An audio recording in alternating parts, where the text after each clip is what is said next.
Welcome to the Baseface Network. Assalamualaikum warahmatullahi wabarakatuh. Hai guys, jadi di sini kita akan membuat tugas TK video podcast. Aku dari kelas 9A, nama aku Pida Hafijah. Nama aku Anggun Dwi Pertiwi dari kelas 9A. Jadi kita mau podcast ke Bu Ripa. Nah, jadi kita percaya bahwa pendidikan bukan hanya tentang angka di rapot, tapi tentang bagaimana kita mengubah pola pikir, rasa ingin tahu, dan kemampuan menghadapi dunia yang terus berubah. Kalau kita jujur, belajar itu kadang terasa berat. Bahkan ada momen ketika buku dibuka hanya 5 menit, tapi perhatian sudah lari ke HP atau pikiran kemana-mana. Jadi kadang tidak fokus ketika belajar. Sebenarnya kita penasaran kenapa bisa begitu. Ya, berarti ini tadi tentang pernyataannya itu dimana katanya pendidikan itu, hasil dari pendidikan itu bukan hanya tentang nilai-nilai atau angka-angka di rapot ya, tapi lebih ke misalnya prosesnya ya, lebih ke prosesnya. Kemudian dalam proses itu katanya tadi malah siswa itu pada larinya ke handphone ya. Kenapa bisa seperti itu? Mungkin untuk hal yang pertama ya, mungkin di sini ibu pribadi ya, selaku guru ketika mengajar para siswanya, ketika ada siswa yang misalnya malah fokus kepada handphone ya, mungkin hal yang pertama kali ibu lakukan ketika ibu akan mengajar, si handphone itu dikumpulkan terlebih dahulu, atau ibu membuat aturan di kelas yang akan ibu ajar, dimana ketika ibu akan mengajar di kelas tersebut ada aturan bahwa handphone itu harus dikumpulkan bagi siswa yang membawa handphone. Kalaupun tidak dikumpulkan, boleh nanti ada aturan siswa tidak boleh membawa handphone ke sekolah, seperti itu, supaya nanti ketika lagi proses pembelajaran para siswa itu tidak fokusnya ke handphone ya. Kalau misalnya nih Fida misalnya membawa handphone ke sekolah, dan ibu selaku guru ketika ibu akan mengajar, ibu tidak menyuruh Fida untuk mengumpulkan handphone. Bisa saja ketika misalnya ibu sedang memberikan materi pelajaran, Fida malah fokusnya seperti ini ke handphone, seperti itu kan, larinya ke handphone. Nah, itu hal yang pertama harus kita lakukan ya, tadi kata ibu ya, mungkin ada anak yang misalnya membawa handphone ke sekolah, nanti pada saat jam pelajaran handphonenya bisa dikumpulkan. Nah, aturan seperti itu ya, boleh membawa handphone ke sekolah dengan catatan ketika jam pelajaran handphonenya dikumpulkan. Tuh. Kemudian yang kedua, boleh juga aturannya siswa itu tidak diperbolehkan membawa handphone ke sekolah. Nah, alasan yang lainnya lagi mungkin bisa jadi kenapa siswa itu lebih larinya ke handphone ketika saat proses pembelajaran, mungkin karena bisa jadi siswa itu kadang-kadang merasa jenuh ya. Kadang-kadang merasa jenuh ketika berada di kelas karena mungkin yang pertama tidak menyukai pelajarannya, tidak menyukai materi pelajarannya, atau mungkin bisa jadi bosan lah ketika bosan di kelas. Maka dari itu mungkin si guru supaya anak-anaknya itu atau murid-muridnya itu bisa tertarik kepada pembelajaran yang sedang diberikan oleh guru tersebut, maka mungkin guru itu bisa memberikan metode pembelajaran yang menarik, yang menyenangkan, supaya si murid itu lebih tertarik kepada guru yang sedang memberikan materi pelajaran dibandingkan dengan lebih tertarik kepada handphone, seperti itu.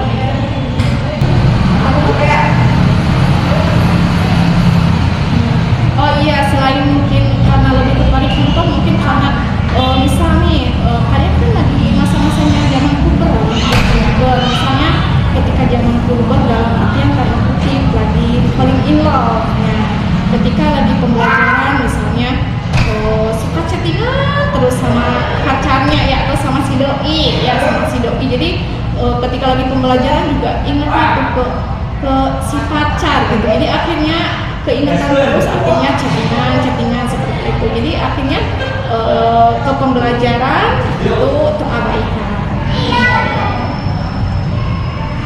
Bapak curiga gak sih kalau misalnya ada siswa yang izin ke toilet?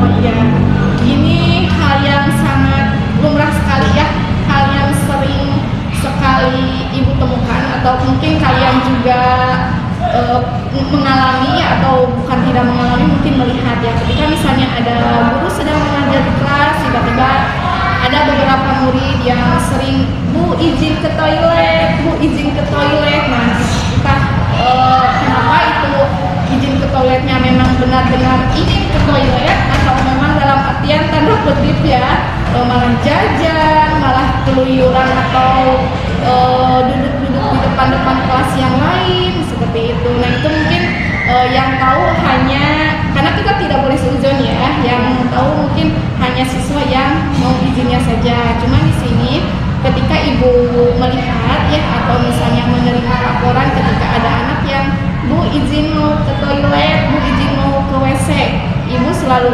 iya, mangga, ya silahkan. Karena kan ibu tidak tahu ya itu memang benar-benar mau ke toilet atau tidak. Tapi dengan artian ketika misalnya ibu tidak mengizinkan, barangkali si siswa tersebut memang benar-benar kebelat pengen ke toilet kan, bagaimana gitu. Jadi makanya ibu, ya silahkan saja, meskipun ibu tidak melihat secara langsung, tapi kan ada Allah ya yang maha melihat dengan jujur atau tidak ke toilet. Jadi lebih ke kejujuran saja. Jadi hikmahnya mungkin di sini ketika misalnya ada siswa yang izin ke toilet, ketika saat pembelajaran di kelas mau ikut ke toiletnya benar-benar ke toilet atau tidak, mungkin ini hal kejujuran yang harus ditaati. Gitu. Soalnya kita setiap ke toilet suka ada yang gitu kayak izinnya ke toilet tapi malah jajan, terus sekalian. Ya, nah sekali lagi kita ibu ya, karena kan kita tidak pernah tahu ya, ketika misalnya izin mah ya ke toilet seperti itu, tapi dalam kenyataannya kan tidak. Tapi kita juga atau ibu di sini juga kan tidak mungkin ya, atau tidak mungkin ya. Jadi ketika ada siswa yang Bu izin ke toilet, ibu tidak bisa menjawab nggak boleh ya, karena ibu kan tidak tahu ya gitu, tidak tahu sih ada siswa yang benar-benar pengen ke toilet gitu, udah kebelet pengen pipis, maka sama ibu tidak diperbolehkan gitu. Makanya di sini ibu mah tergantung siswa itunya lagi, ketika misalnya mau jujur benar-benar ke toilet ya berarti alhamdulillah sudah jujur mau ke toilet ya. Kalaupun misalnya malah melenceng, nah itu mungkin nanti terima konsekuensinya dengan Allah, berarti tidak jujur, tidak ajar. Berarti dapat ada hikmahnya nih ya, tentang ini salah satu misalnya ada siswa yang mau izin ke toilet, berarti ini tentang kejujuran ya. Ada lagi? Bagaimana perasaan ibu kalau ada siswa yang kalau ibu lagi jelasin di depan ada siswa yang kayak ngobrol kayak gitu, terus agak ada yang tidur? Ya, kalau ditanya misalnya ketika ibu lagi mengajar tiba-tiba ada siswa yang ngobrol, yang tidur, tentunya perasaan ibu sedih ya. Sedih mungkin karena naluriah ya, karena ketika ibu lagi menjelaskan materi malah anaknya tidak menghargai, tidak menghormati. Tapi tidak apa-apa ya, ibu menganggapnya hal biasa saja gitu, karena mungkin ibu juga merasakannya seperti kalian ya. Karena dulu juga kan ibu merasakan ketika lagi belajar itu kan tidak selalu ibu ketika lagi ngajar, bukan ketika ibu lagi ngajar ya, dulu ya kita berbicara tentang pengalaman ibu dulu ya.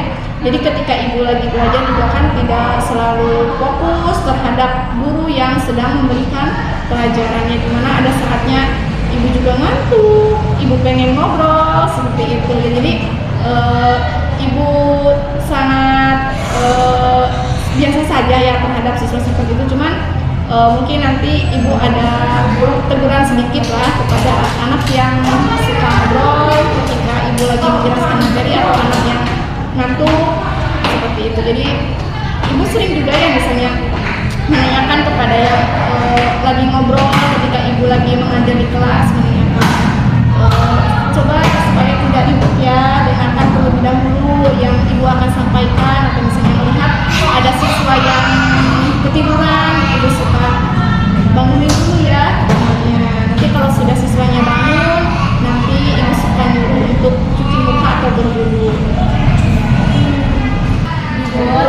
kasih atas waktunya buat kita bikin video. Kita bikin video Taika. Makasih banyak Ibu, maaf mengganggu waktunya. Tidak apa-apa, sama-sama ya. Pokoknya semoga tugas TIK-nya mendapatkan nilai terbaik. Semangat. Terima kasih.